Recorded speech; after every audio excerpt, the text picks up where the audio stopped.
Welcome. Welcome to the United States of America.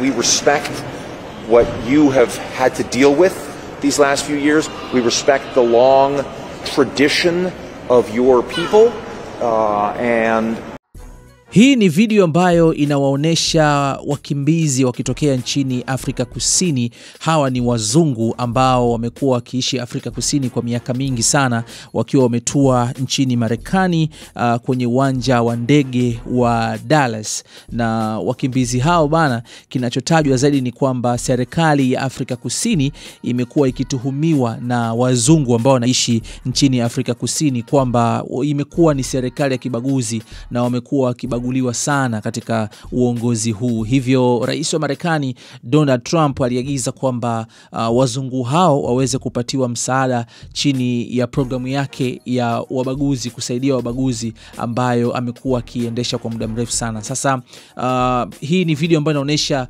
wakimbizi hao wakiwa wametua airport na wamepokelewa na viongozi mbalimbali wa Marekani na watapewa hifadhi na watapewa facilities zote ambazo wakimbizi wanapaswa kupewa. Wapo watu wengine ambao wanasema kwamba influence ya hiki ambacho kinaendelea kwa sasa, ambacho Trump anaita kama vile ni ubaguzi unaoendelea Afrika Kusini, unachochewa zaidi na rafiki wa Trump anayefahamika kwa jina la Elon Musk.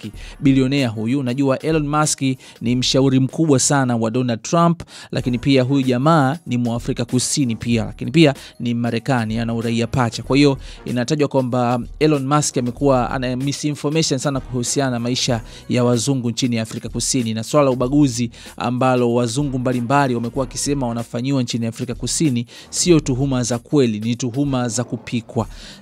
Tutaona mwisho wa haya yote itakuwa ni nini. Je, ataweza kuwatoa wote au Trump atafanya kitu gani kingine, kwa sababu alitishia pia kusitisha misaada na vitu vingine nchini Afrika Kusini kutokana na tuhuma hizo, kama kweli serikali ya Afrika Kusini ikigundulika inafanya ubaguzi wa raia hawa wenye asili ya Europe.